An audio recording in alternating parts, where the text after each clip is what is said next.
নমস্কার বন্ধুরা, মালবিকার হেসেলে আপনাদের সকলকে স্বাগত। সামনেই বাঙালিদের নববর্ষ, নতুন বাংলা বছরের শুরু।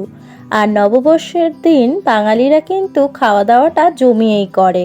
দুপুরে ভাতের সাথে যদি থাকে ট্র্যাডিশনাল ছ্যাঁচড়া রেসিপি, তাহলে কেমন হয় বলুন তো।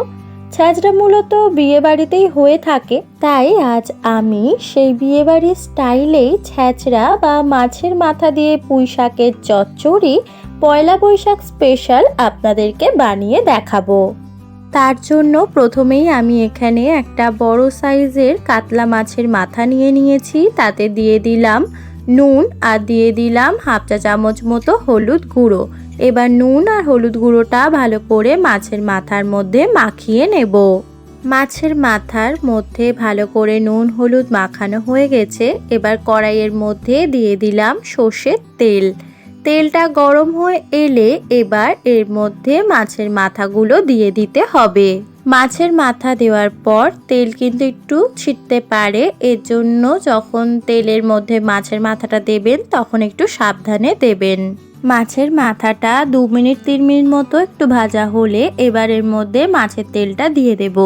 আর যেহেতু একটু তেল ছিটছে, ওর জন্য কিছুক্ষণ ঢেকে রেখে ভাজাটা হতে দেব যাতে তেল না ছেটে। মাছের মাথার একদিকটা ভালো করে ভাজা হয়ে গেলে অপর দিকটাও ভালো করে ভেজে নেব। ভাজা হয়ে গেলে এবার একটু 2 টুকরো করে আমি মাঝখান দিয়ে ভেঙে নিলাম মাছের মাথাটাকে। এখানে মাছের মাথা আমি ভেজে নিয়েছি, এবার তুলে নেব। মাছের মাথাটা এখানে আমি একটু কড়া করেই ভেজে নিয়েছি। এবার ওই তেলের মধ্যেই দিয়ে দিলাম 1 চা চামচ 5 ফোড়ন, আর দিয়ে দিলাম 2টো গোটা শুকনো লঙ্কা আর একটা তেজপাতা। ফোড়নটাকে এবার 10 সেকেন্ড মতো একটু ভেজে নিতে হবে।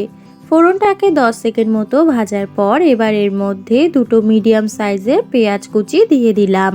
পেঁয়াজ কুচিটাকে এবার একটু হালকা ব্রাউন করে ভেজে নিয়ে এবার এর মধ্যে দিয়ে দিলাম 1 চা চামচ আদা রসুনের পেস্ট। পেঁয়াজ কুচিটাকে আরও 1 মিনিট মতো বাদামি করে ভেজে নিতে হবে। এবার এর মধ্যে দিয়ে দিলাম 1 চা চামচ হলুদ গুঁড়ো। হলুদ গুঁড়োটাকে ভালো করে মিশিয়ে নেওয়ার পর এবার এর মধ্যে দিয়ে দিতে হবে আলু। এখানে আমি মিডিয়াম সাইজের 3টে আলুকে টুকরো টুকরো করে কেটে দিলাম। এবার আলুটাকে প্রথমে কিছুক্ষণ ভেজে নিতে হবে।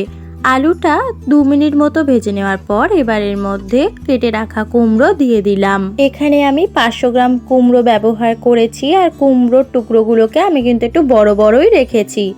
এবার কুমড়ো আর আলুটাকে কিছুক্ষণ ভেজে নেওয়ার পর এবার এর মধ্যে দিয়ে দিলাম পুঁই শাকের ডাঁটা। পুঁই শাকের পাতাটা পরে দেব। এবার এর মধ্যে দিয়ে দিলাম পরিমাণ মতো নুন। এবার সবজিগুলোকে কিছুটা সময় দিয়ে ভেজে নিতে হবে।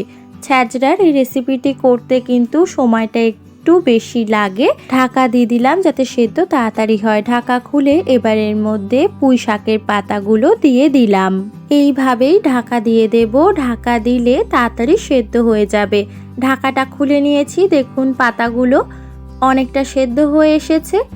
মাছের মাথা তেল দিয়ে এই পুঁই শাকের চচ্চড়ি বা ছ্যাঁচড়া করতে সময়টা কিন্তু একটু বেশি লাগে। এবার এর মধ্যে দিয়ে দিলাম 1 চা চামচ শুকনো লঙ্কার গুঁড়ো, 2টো চেরা কাঁচা লঙ্কা আর 2 চা চামচ চিনি। এবার ভালো করে এই মশলাগুলোকে মিশিয়ে নেব। চিনির পরিমাণটা আপনারা চাইলে বাড়িয়ে কমিয়ে নিতে পারেন। আরও 5 মিনিট মতো হতে দিয়ে এবার এর মধ্যে দিয়ে দিলাম বেগুন। আপনারা চাইলে অন্য সবজিগুলো ভাজার সময়ও বেগুনটা দিয়ে ভেজে নিতে পারেন, কিন্তু বেগুনটা আমি পরে দিলাম যাতে বেগুনটা অত্যাধিক গলে না যায়, কারণ অন্যান্য সবজির থেকে বেগুনটা অনেক আগে গলে যায়। এবার ঢাকা দিয়ে রান্নাটাকে কিছুক্ষণ হতে দেব।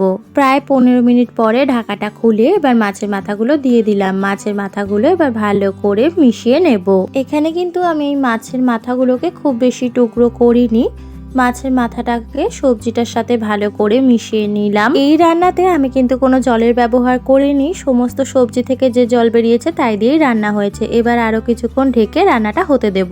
আরো 7-8 মিনিট পরে ঢাকাটা খুলে নিলাম। এখানে পুঁই শাকের এই চচ্চড়িটা কিন্তু একদম তৈরি। জলটাও একদম শুকিয়ে এসেছে, যেমনটা দরকার, একদম মাখো মাখো। এবার গ্যাসটা অফ করে দেব। এই ছ্যাঁচড়া কিন্তু বাঙালিদের বিয়ে বাড়ির একটি খুব জনপ্রিয় রেসিপি ছিল, যেটি আস্তে আস্তে হারিয়ে যাচ্ছে।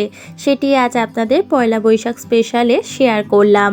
একবার এই রেসিপিটি আপনারা এইভাবে তৈরি করে দেখতে পারেন, তাহলে কিন্তু একদম বিয়েবাড়ির স্বাদেই হবে। আমার এই রেসিপিটি যদি আপনাদের ভালো লেগে থাকে তাহলে লাইক করবেন, কমেন্ট করে জানাবেন আপনাদের মতামত, শেয়ার করবেন, সাবস্ক্রাইব করবেন আমার চ্যানেলটিকে। ফিরে আসবো পরের দিন নতুন ভিডিও নিয়ে।